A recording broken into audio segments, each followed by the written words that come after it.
Hello, hi, അസ്സലാമു അലൈക്കും. എല്ലാവർക്കും സുഖമല്ലേ? വെൽക്കം ടു നമ്മുടെ ചാനൽ. ഞാനിങ്ങനെ വെറുതെ ഇങ്ങനെ കടയിൽ വന്നിട്ട് രാവിലത്തെ പണികളൊക്കെ കഴിഞ്ഞു. കുറച്ച് പണിയുള്ളൂ. അപ്പം ഞാൻ ഇങ്ങനെ വന്നപ്പോൾ ഒരു കാര്യം ആലോചിച്ചു. അപ്പം അത് നിങ്ങളോടും കൂടി ഷെയർ ചെയ്യാമെന്ന് വിചാരിച്ചു. നമ്മളെ ഏറ്റവും കൂടുതൽ നമ്മളെ സഹായിക്കുകയും ആത്മാർത്ഥത്തോടെ നമ്മളെ വിശ്വസിക്കുകയും ഒക്കെ ചെയ്യുന്ന കുറേ വ്യക്തികളുണ്ടാവും. അതാണാവാം, പെണ്ണാവാം. പെട്ടെന്ന് ഒരു കാരണവും ഇല്ലാണ്ട് എന്തൊക്കെയോ കാരണങ്ങളൊക്കെയാണ് പറഞ്ഞ് നമ്മളെ തലയിലൊക്കെ അതണ്ട് ഇട്ടിട്ട് ചിലവരെ മുന്നിൽ അങ്ങനെ ഇല്ല, അത് തീരെ നുണ പറയാത്ത വ്യക്തികളായിരിക്കും.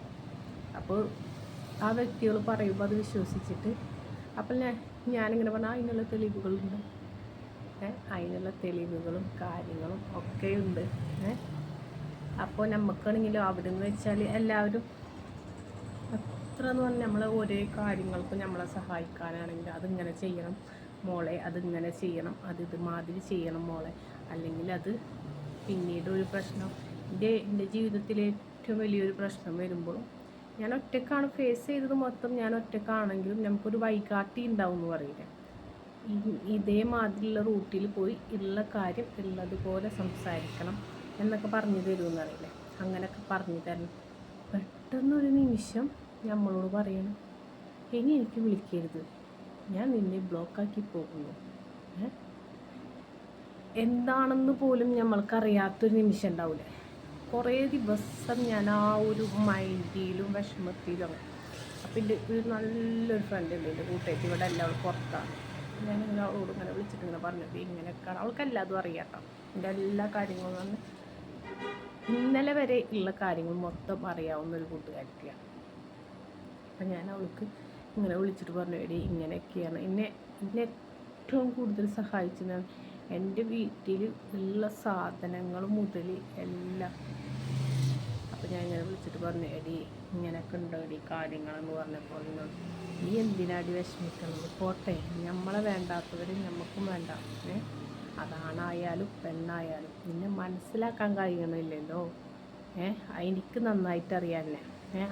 എനിക്ക് ഇത്രയും വർഷത്തെ പരിചയം ഉണ്ടായിട്ട് നമ്മൾ തല്ലൂടും, നമ്മളൊന്നാവും. ചിലപ്പോൾ ഞാനെന്തെങ്കിലും പറഞ്ഞാൽ നീ പറയും, അങ്ങനെയൊക്കെ ആയിട്ട് നമ്മൾ തല്ലൂടും. ഞങ്ങൾ അപ്പം തന്നെ കുറച്ച് കഴിഞ്ഞാൽ ഒന്നാവും, അല്ലെങ്കിൽ 2 ദിവസം കഴിഞ്ഞാലൊക്കെ ഞങ്ങളൊന്നായി പോകട്ടെ. അപ്പോൾ നമ്മളെ ഏറ്റവും കൂടുതൽ വിശ്വസിക്കുന്നവർ ഇടയിൽ നോക്കിയിട്ട് നമുക്ക് ഒരേ പണി തരുമ്പോൾ ഉണ്ടാകുന്ന ഒരു ഫീലിങ്സ് ഉണ്ടല്ലോ, അത് പറഞ്ഞറിയിക്കാൻ പറ്റില്ല. നമ്മൾ അവരെന്ന് വെച്ചിട്ടായാലും ജീവിതത്തിൽ പല അവസ്ഥയിലും നമ്മൾ കടന്നു പോകുന്ന ആൾക്കാരാണ്. അത് ചെറുതാവാം വലുതാവാം, ഓരോരുത്തർക്കും ഓരോരുത്തരുടേതായ വിഷമം ഉണ്ടാവും. വലിയവർക്ക് അവരുടേതായ പ്രശ്നം ഉണ്ടാവും, ചെറിയവർക്ക് ചെറുതായിട്ടുള്ള പ്രശ്നം ഉണ്ടാവും. ഇന്ന് ചെറിയൊരു സംഭവം തന്നെ വീട്ടിലുണ്ടായിട്ടാണ്. അപ്പോൾ ഇങ്ങനെ അവർ മോനിക്കൊരു അവസ്ഥ വന്നപ്പോൾ അവർ സ്വർണം പണയം വെക്കാൻ തോന്നും. പണയം വെച്ച് എന്നുള്ളൊരു പ്രവൃത്തി മാത്രമാണ് ഞാൻ ചെയ്തിട്ടുള്ളത്. അതാർക്ക് സ്വന്തം മകനിക്കാണ് വേണ്ടിയിട്ടാണ് ആ പണയം വെച്ചത്. അപ്പോൾ എന്നോട് ചോദിക്കും, അതിൻ്റെ പലിശ അടച്ചോ? ഞാൻ എന്തിനടക്കണം? ഞാൻ അതിൽ നിന്ന് ഒരു രൂപ പോലും വാങ്ങിച്ചിട്ടില്ല. കാരണം ഞാൻ വെച്ച് എന്നുള്ളതുള്ളൂ. വീട്ടു ചിലവ്, എൻ്റെ പൊന്നെ, കുട്ടികളെ ചിലവ്, ആ കാര്യങ്ങൾ ഈ കാര്യങ്ങൾ, അതുമാതിരി ശമ്പളം നമ്മൾക്ക് തന്നാലാണ് നമ്മൾക്ക് കാര്യങ്ങൾ നോക്കാൻ പറ്റുള്ളൂ. ഞാൻ അവിടുന്ന് ഇവിടുന്ന് മറ്റോടത്തു നിന്നൊക്കെ വാങ്ങിച്ചിട്ടാണ് ഓരോ കാര്യങ്ങൾ ഓടിച്ചുകൊണ്ടിരിക്കുന്നത്. എൻ്റെ ഫ്രണ്ട് എന്ന് പറഞ്ഞില്ലേ, എന്നെ സഹായിക്കാൻ പറ്റുന്നിടത്തോളം അവൾ സഹായിച്ചിട്ടുണ്ട്. അങ്ങനത്തെ ഒരു ഫ്രണ്ടാണ്. ഞാൻ എപ്പോഴും പഠിച്ചവനോട് പറഞ്ഞു, പഠിച്ചവനെ ആരെന്ത് ചെയ്താലും ഞങ്ങൾ ഈ ഫ്രണ്ട്ഷിപ്പ് എന്നും നീ മരണം വരെ എൻ്റെ കൈവിടാണ്ട് നീ അവളെ എന്നെ കാത്തോളണേ എന്ന് ഞാൻ പഠിച്ചവനോട് പറയാറുള്ളൂ. അപ്പം ഞാൻ ഓരോ കാര്യങ്ങൾ ഇങ്ങനെ ആലോചിച്ചപ്പോൾ ജീവിതത്തിൽ വരുന്ന ഓരോ മാറ്റങ്ങൾ വരുന്നതാണ്. അപ്പോൾ ഇത്രയൊക്കെ ഉള്ളൂ. വീഡിയോ ഇഷ്ടമായാൽ ലൈക്ക് അടിക്കുക, കമൻ്റ് ഇടുക.